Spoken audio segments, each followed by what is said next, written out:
Ciao, salve a tutti, come bloccare il narcisista nella fase del love bombing, del suo love bombing. Il desiderio di tante donne vittime di manipolatori narcisisti o comunque di manipolatori abili nel sedurre e conquistare per poi dare picche in amore e nel peggiore dei casi, come accade con partner narcisisti, ricevere una volta trascorsa la fase iniziale del bombardamento d'amore da parte del narcisista, valutazioni, vessazioni e abusi psicologici, quando anche non fisici.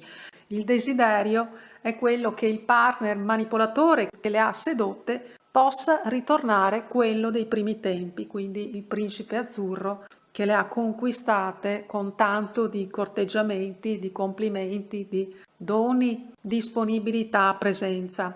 Accade anche a quegli uomini vittime di manipolatrici narcisiste che prima sono abili a conquistarli e poi a farli sentire inadeguati, inadempienti, incapaci, nullità.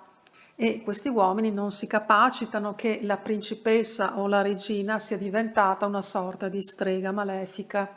Difficile invertire la rotta del manipolatore sentimentale, specie se narcisista, nel momento in cui lui ha capito che ormai sei in suo potere. Certamente è anche difficile non lasciarsi andare quando il manipolatore sembra che non veda altro che te e tu sembri al centro del suo universo. In definitiva è questo che ti fa allentare ogni resistenza. Ma di venditori che non mollano ce ne sono, specie se magari non hanno molto altro disponibile sulla piazza. Eppure, prima veramente di fidarsi, bisognerebbe prima di tutto ascoltare il proprio sesto senso, che quasi mai sbaglia a volerlo per ascoltare o riuscire ad ascoltare, perché è pur sempre vero che spesso questo sesto senso è seppellito da una marea di detriti psicologici, di stratificazioni, di credenze che abbiamo fatto nostre. Di schemi mentali autocondizionanti, ma anche automatici, che ci obnubilano i sensi, la percezione delle cose. Anche per questo dovremo imparare a pensare sempre con un criterio del e se fosse che, cioè a pensare alla nostra realtà come a una sorta di controrealtà, di possibilità o di realtà possibili, di visioni possibili della realtà e delle cose, guardando attraverso lenti differenti, allenandoci a fare come se pensassimo nella mente di altri. È anche questo un esercizio, un allenamento. E poi per non ritrovarsi inguaiati in situazioni di seduzione fatale è il caso di aspettare ed aspettare, sapere aspettare, darsi tutto il tempo necessario in un rapporto che sta iniziando senza il timore di perdere il grande principe azzurro, perché non appena provi questa sorta di timore, già questo ti può dire che forse non sei con la persona giusta, non ti trovi a che fare con la persona giusta. E forse a quel punto potrebbe essere già troppo tardi, a meno che con un atto di forza non ti imponi di mantenere i tuoi tempi e non cedere alle volontà del seduttore, manipolatore e anche magari narcisista, là dove non corrispondono ai tuoi consueti parametri.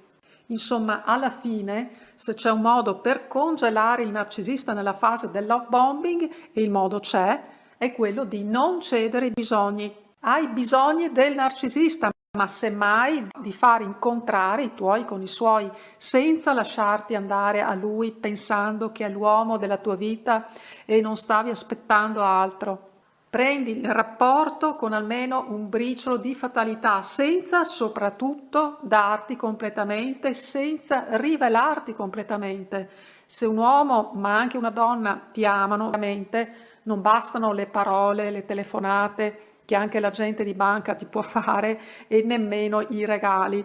Ho fatto molti video su come capire se un uomo, ma anche una donna, è in grado di amarti e ne riparlerò. Qui ti basti il fatto che per bloccare, congelare il narcisista nella fase del suo love bombing, non devi innanzitutto cedere alle sue richieste di conferma del tuo amore, fatte proprio per estorcerti la tua confessione d'amore. In secondo luogo, mostrarti sempre lì pronta per lui nella presenza fisica, quindi sessuale, spirituale, dandogli la certezza che in assoluto ci sei per lui. E poi in terzo luogo non devi cedere ai momenti di stizza, di rabbia o di risentimento nei confronti del partner, specie se si tratta di un narcisista, e cedere alla tentazione di fare richieste nei confronti del partner di qualsiasi natura esse siano, specie e soprattutto se si tratta di richieste di conferme sul fatto che lui ti ami. E ripeto, perché questo veramente è una cosa centrale, non c'è una cosa peggiore che tu possa fare con un narcisista, cioè avanzare conferme del fatto che lui ti ami. E queste più di ogni altra cosa sono proprio quelle cose che faranno allontanare soprattutto un narcisista in particolar modo e farti catapultare nella fase svalutativa in un battibaleno. La quarta cosa è che naturalmente non è il caso di dichiararti nei tuoi sentimenti se non vuoi farti fare a brandelli dal narcisista o dalla donna narcisista, ma nemmeno cedere nel rivelare le tue debolezze, non illuderti di poter fare dello pseudo principe una spalla su cui piangere le tue pene. Se ne approfitterà e dai al narcisista nel contempo il polso del tuo coinvolgimento. Se poi ti trovi incerto nella relazione che stai vivendo e non sai bene in che fase puoi trovarti o vuoi recuperare la relazione oppure capire se ne valga la pena recuperarla, possiamo vederlo insieme. Nelle note trovi i contatti.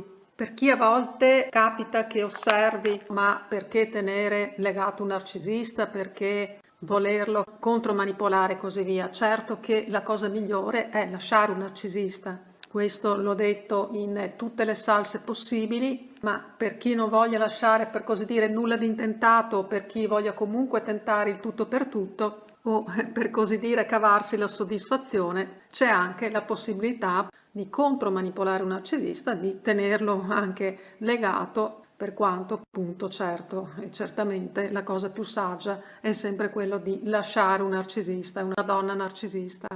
Detto questo, racconta la tua esperienza in generale, cosa ne pensi di quanto detto e di altro se hai qualche pensiero da suggerire. Se apprezzi il video, ti è utile, metti un mi piace, condividilo in modo che possa essere apprezzato ed essere utile anche ad altri. Vi abbraccio sempre forte, ci sentiamo presto. Ciao, ciao, ciao.